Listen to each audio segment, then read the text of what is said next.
જિલ્લાના આમોદ શહેરમાંથી પસાર થતા નેશનલ હાઈવે 68 પર ચાલતા નાગરિકો માટે બનાવાયેલો ચાલવા માટેનો પ્લેટફોર્મ આજે વિકાસનો નહીં પરંતુ મોતનું આમંત્રણ બની ગયો છે।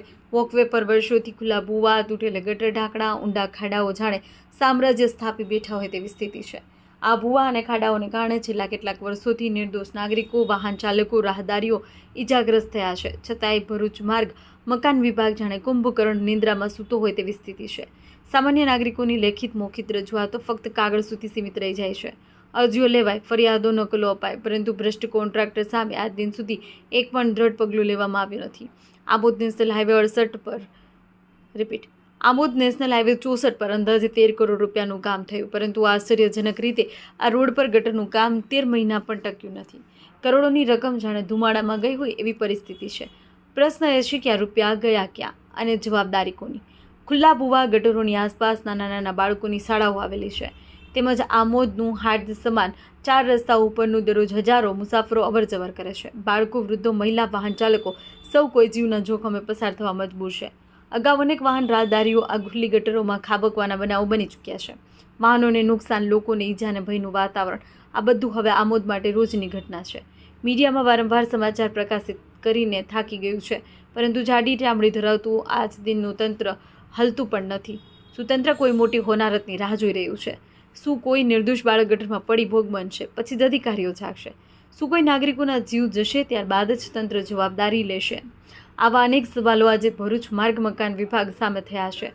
અધિકારીઓ ઘણીવાર સ્થળ પર આવી ખુલ્લા ભૂવા અને ગટરો જોઈ જાય છે, ફોટા પાડે છે, નોંધ લે છે અને પછી ઓફિસે જઈ બધું ભૂલી જાય છે। પરિણામે સમસ્યા ત્યાંની ત્યાં જ રહે છે। નગરજનો સ્પષ્ટ શબ્દોમાં આક્ષેપ કરી રહ્યા છે કે જો વહેલી તકે ખુલ્લી ગટર અને ભૂવાઓનું કાયમી નિવારણ નહીં કરવામાં આવે, કોઈ મોટી હોનારત સર્જાશે તો તેની સંપૂર્ણ નૈતિક અને કાયદેસરની જવાબદારી ભરૂચ માર્ગ મકાન વિભાગની રહેશે।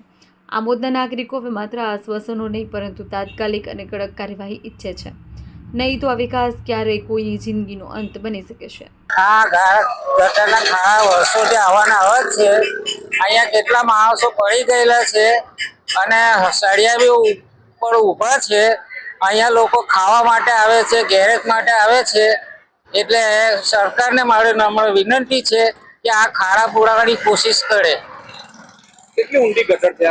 આ 5 થી 6 ફૂટ ઊંડી ગટર છે। અહીંયા કેટલા જણા હતા અંદર પડી ગયા, કેટલાને વાગ્યું બી છે, કેટલાને અમે અહીંયા કામ કરીએ છીએ તો કેટલાને બહાર બી કાઢેલા છે।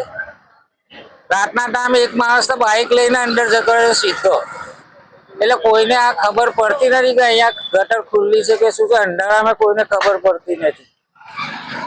એટલે સરકારને મારી નમ્ર વિનંતી છે કે આનો જલ્દી નિકાલ લાવે। કેવલભાઈ, શું કહેશો આ ગટરની જે સમસ્યા છે કેટલા વર્ષોથી છે? કેટલા વર્ષોથી છે। અહીં અમે પાછળના ગયા છે, અહીંથી અમારે જાય છોકરા અહીંથી સ્કૂલના છૂટે તો બસમાંથી બધા અહીંથી ઉપરથી જાય। હવે અહીંથી 1-2 વખત સમસ્યા પડવાની સમસ્યા થઈ। હવે નગરપાલિકાને કીધી તો એવું કહે કે અહીંથી જાય એમાં છે। હવે રજૂઆત કરીએ તો કોઈ આવે જોજો નહીં જાય, આવે તો ખાલી આવે ખાલી જોજો નહીં જાય, કેટલો વખત આવ્યા નથી। આજે બહુ ટાઈમથી સમસ્યા છે। આ બધા સમજો કે અંદર એક જાનવર બી પડી જાય તો ઇન્સાનની તો હું ઇન્સાનને કેવું ખબર છે કે જાનના અમર ના રહે, અહીંથી ઉપર જવાનું હાઈવે છે, આ હાઈવે પર લોકો જાય તો સાધન જોઈએ કે શું જોઈએ? એટલે કઈ સમસ્યામાં એટલી અપીલ છે કે આ ગટર લાઈન બનાવી દે બસ। કેટલી વખત આ હાઈવે વાળા જોવા ગયા? બહુ 2-3 વખત આવ્યા, માપ લઈ ગયા, ખાલી જોઈ નહીં ગયા, કઈનો નિકાલ થતો નથી કઈ। તો શું કહેશો તમે આ હાઈવે ઓથોરિટીને શું મેસેજ આપવા માંગો? મેસેજ એટલું કહેવા માંગુ છું, અહીં પડી જશે એની જવાબદારી કોણ રહેશે? કાલે એક રિક્ષાવાળો જતો હતો એ પડી ગયો, કાલે અમે દવાખાને લઈ ગયા, સાથે દવાખાને એ કરાવ્યું, ટ્રીટમેન્ટ કરાવી ને કઈ એને નિકાલ થતો નથી। હવે આજે કાલે એક જણ પડ્યો, બીજા 2 જણ પડ્યા, હવે કોઈ ઉંમરવાળો ઇન્સાન જતો હોય તો પછી એની જવાબદારી કોણ રહેશે? આવી જ અપડેટ્સ માટે જોતા રહો TV 17 ગુજરાતી, તમારી સાથે તમારી માટે।